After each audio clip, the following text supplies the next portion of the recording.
ஏசுந்தத்தம் ஜெயம். Praise the lord my dear brothers and sisters. இந்த நாள்லையும் ஆவியானவர் உணர்த்தின காரியம், தேவராஜ்யம் எளிதானதா? ஆவியானவர் உணர்த்தின வசனம் அப்போஸ்தலருடைய நடபடிகள் அதிகாரம் 14 வசனம் 22. சீஷருடைய மனதை திடப்படுத்தி விசுவாசத்திலே நிலைத்திருக்கும்படி அவர்களுக்கு புத்தி சொல்லி, நாம் அநேக உபத்திரவங்களின் வழியாய் தேவனுடைய ராஜ்யத்தில் பிரவேசிக்க வேண்டும் என்று சொன்னார்கள். Confirming the souls of the disciples and exhorting them to continue in the faith, and that we must through much tribulation enter into the kingdom of God. Acts chapter 14 verse 22. என கண்மானவர்களே, இந்த இடத்திலே என்ன எழுதப்பட்டுள்ளது அப்படின்னா, சவுலும் பர்னபாவும் என்ன பண்றாங்க, சீஷர்களை அவங்களுக்கு புத்திமதிகள் சொல்றாங்க.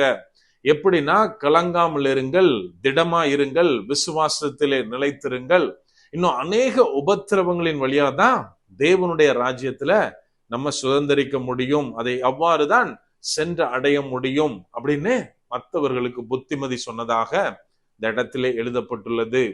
என கண்மானவர்களே, இன்றைக்கு நாம் என்ன நினைத்து கொண்டிருக்கிறோம்? தேவ ராஜ்யம் எளிதானதா? நம்ம கொஞ்சம் திங்க் பண்ணணும். இன்னைக்கு அநேகருடைய வார்த்தைகள் எப்படி வருது அப்படின்னா, தேவன் அதாவது தேவராஜ்யத்தை நம்ம அடையணும் அப்படின்னா அதற்கு ஒப்பதாக இந்த உலகத்துல நம்ம ஜெய ஜீவியமா இருக்க வேண்டும். அவங்க என்ன கொண்டு வராங்க அப்படின்னா, இயேசு கிறிஸ்து சிலுவை மரத்திலே எல்லாவற்றையும் வெற்றி சிறந்து விட்டார், அதாவது அவரு வெற்றி பெற்று விட்டார். சோ அவருடைய பிள்ளைகளாகிய நமக்கும் அந்த வெற்றி இருக்கு. அவர் நமது பாவங்களுக்கு மொத்தமாக விலைக்கரையும் செலுத்தி ஆயிற்று. சோ நம்ம என்ன பண்ணாலும் பரவாயில்ல, நமக்கு தண்டனை கிடையாது, மன்னிக்கப்படும், நித்திய வாழ்வை அடைந்தேதான் தீர்வோம் அப்படின்றாங்க. நம்ம கொஞ்சம் யோசித்து பார்க்கணும். இவங்க சொல்றது உண்மைதான். கிறிஸ்துவனுடைய பிள்ளைகளா இருக்கிற நமக்கு அவருடைய வெற்றி நம்முடைய வெற்றி தான். ஆனா ஒரு விஷயத்தை நம்ம கவனிக்கணும். ஒரு நாட்டை ஒரு ராஜா ரூல் பண்ணிட்டு இருக்காரு. அந்த ராஜா நிறைய யுத்தங்கள் பண்ணி நிறைய எதிரிகளை அவரு வின் பண்ணி என்ன பண்றாருன்னா அவருடைய ராஜ்யத்தை கட்டுறாரு, ஆட்சி செஞ்சிட்டு இருக்காரு. இப்போ அவருக்கு பின்னாடி அவருடைய பிள்ளை அடுத்த ராஜாவா வர்றான்.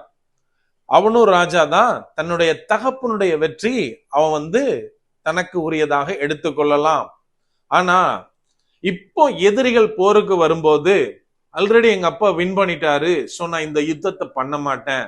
நாட்டுல ஒரு பிரச்சனை வரும்போது, ஆல்ரெடி எங்க அப்பா சால்வ் பண்ணிட்டாரு, சோ இத நான் லைட்டர் நோட்டா எடுத்துப்பேன், சால்வ் பண்ண மாட்டேன் அப்படின்னு நினைச்சான்னா கொஞ்ச நாள்ல அவனது அரசன்ற பதவி பறி போயிடும், எல்லாத்தையும் இழந்தவனாய் அவன் காணப்படுவான். இதை போலத்தான் இயேசு கிறிஸ்து சிலுவை மரத்திலே நமக்கு எல்லா வெற்றியையும் தந்து விட்டார். ஆனாலும் அவருடைய பிள்ளையாக இந்த உலகத்திலே நான் இருக்கிறேன், என்னை அவருடைய வெற்றிகளை சுதந்திரவாளியாக வைத்திருக்கிறார். ஆனாலும் எனக்கு வருகிற அந்த பேட்டில்ஸை நான் ஓவர் கம் பண்ணித்தான் ஆகணும். ஒரு பிரச்சனை வருகிறதா, போராட்டம் வருகிறதா, அதுல நான் நின்று ஜெயம் எடுத்துதான் ஆகணும். அதைத்தான் இந்த இடத்துல சவுலும் பர்னபாவும் மற்ற சீசர்களுக்கு சொல்றாங்க. நீங்க திடமா நில்லுங்க, அசைக்கப்படுகிற மாதிரி காலங்கள் சூழ்நிலைகள் வருகின்றன, விசுவாசத்திலே தளர்ந்து போகும்படியாக சில காரியங்கள் உங்களுக்கு நேரிடலாம். சோ என்ன பண்ணணும், ஃபெய்த்ல ஸ்ட்ராங்கா இருங்க அப்படின்னு சொல்லி அநேக புத்திமதிகள் சொல்லிட்டு சொல்றாங்க. நாம உபத்திரவங்கள் வழியாக, பாடுகளின் வழியாக, போராட்டங்களின் வழியாக போய் தான் தேவனுடைய ராஜ்யத்தை அடைய முடியும் அப்படின்னு சொல்றாங்க. இன்றைக்கு நாம் எப்படி இருக்கிறோம்? தேவனுக்காய் எழும்பி பிரகாசிக்கும் போது சில பாடுகள் வரலாம், போராட்டம் வரலாம். ஆனாலும் நம்முடைய டெஸ்டினேஷன் எதை நோக்கி இருக்கணும் அப்படின்னா தேவனுடைய ராஜ்யத்தை நோக்கி இருக்கணும். நம்ம எல்லாருமே நல்லா பார்த்திருப்போம், அவ்வளவு நாளும் எந்த பிரச்சனையும் வராது, நம்ம மனம் போன போக்குல வாழுவோம், எல்லாமே நார்மலா போயிட்டு இருக்கும். ஆனா எப்போ கிறிஸ்துவுக்காய் தேவனுடைய ராஜ்யத்துல நான் பிரவேசிக்கணும், அதுதான் என்னுடைய இலக்கு அப்படின்னு நடக்க ஆரம்பிக்கிறோமோ, எங்க இருந்து வருதுன்னே தெரியாது, பிரச்சனைக்கு மேல பிரச்சனையா வந்துட்டு இருக்கும்.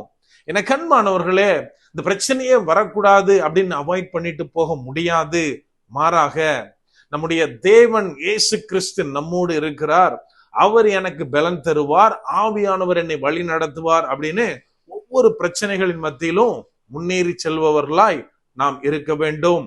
அதனால்தான் இயேசு கிறிஸ்து தெளிவாக நமக்கு சொல்லுகிறார், உலகத்திலே உபத்திரவம் உண்டு, ஆனாலும் மனம் சோர்ந்து போகாமல் திடம் கொள்ளுங்கள், முடிவு பரியந்தம் நான் உங்களோட இருக்கிறேன் அப்படின்னு. சோ இந்த நம்பிக்கை விசுவாசம் நமக்கு வேண்டும். எல்லா போராட்டங்களின் மத்தியிலும் இயேசு கிறிஸ்து நம்மோடு கூட இருக்கிறார், அவர் நம்மை பலப்படுத்துகிறார், எல்லாவற்றையும் ஓவர் கம் பண்ணி நித்திய வாழ்வை, பரலோக ராஜ்யத்தை நம்மை சுதந்தரிக்க வைப்பார் அப்படின்ற ஒரு உறுதியோடு நாம் நடக்க வேண்டும். அப்படியே கண்களை மூடுவோமா? அன்பான ஆண்டவரே, இந்த நேரத்திலே அப்பா உம்மை நோக்கி பார்க்கிறோம்.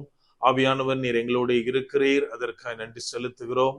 அப்பா, நீர் எங்களுக்காய் ஆயத்தம் பண்ணி வைத்திருக்கிற அந்த இடத்திற்காய், நித்திய வாழ்விற்காய் நன்றி தகப்பனே. அப்பா, நீர் உமது பிள்ளைகளாய் எங்களை மாற்றி அந்த சுதந்திரத்தை எங்களுக்கு தந்திருக்கிறீர் தகப்பனே. ஆனாலும் இந்த உலகத்துல தகப்பனே, உமது உதவியோடு நாங்கள் இந்த உலகத்தை ஜெயிக்க ஆவியானவரே நீர் எங்களுக்கு உதவி செய்யுங்க.